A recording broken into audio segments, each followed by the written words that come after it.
Flipkart delivery হাবের shutter কেটে collapsible gate ভেঙে ভয়াবহ চুরির ঘটনা ঘটল।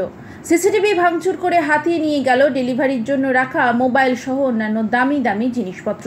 দুষ্কৃতীরা চুরি করে পালানোর সময় লোহার ক্যাশ লকার ভেঙে সঙ্গে করে নিয়ে যায় বলেও খবর। বুধবার 7 সকালে এই ঘটনাটি জানাজানি হতেই জোর চাঞ্চল্য ছড়িয়েছে পুরাতন মালদার নারায়ণপুরের বিএসএফ ক্যাম্প সংলগ্ন 12 নম্বর জাতীয় সড়ক এলাকায়। ঘটনায় ফ্লিপকার্ট ডেলিভারি হাবের তরফে মালদা থানায় লিখিত অভিযোগ দায়ের করা হয়েছে।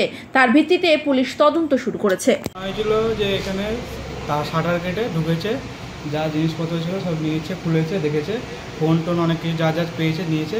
এখানে ক্যাশ লকার ছিল, ওখান থেকে তুলে নিয়ে চলে গেছে পুরোটা একবারে। ক্যাশ লকার পুরো তুলে নিয়ে চলে গেছে।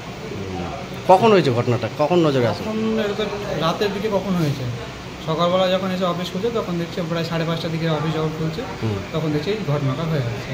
এর আগে কি ঘটনা ঘটেছিল? হ্যাঁ, এর আগেও হয়েছে। এটাতে 3 টাইম অ্যাটেন্ড। বলছি তাও কী কী সামগ্রী গেছে মনে হচ্ছে এমনি?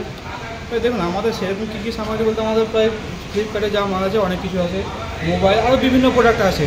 তার মধ্যে মানে যেখানে যা দেখা যাচ্ছে অনেক কিছু কেটেছে, ওদিকে মোবাইলের বাক্স পড়ে আছে, মোবাইলের কভার পড়ে আছে, অনেক দামি দামি জিনিস সেখান থেকে হয়তো চলে গেছে। সেটা এখন আমরা ক্লিয়ারলি এটা বলতে পারা যাবে না আমার কি।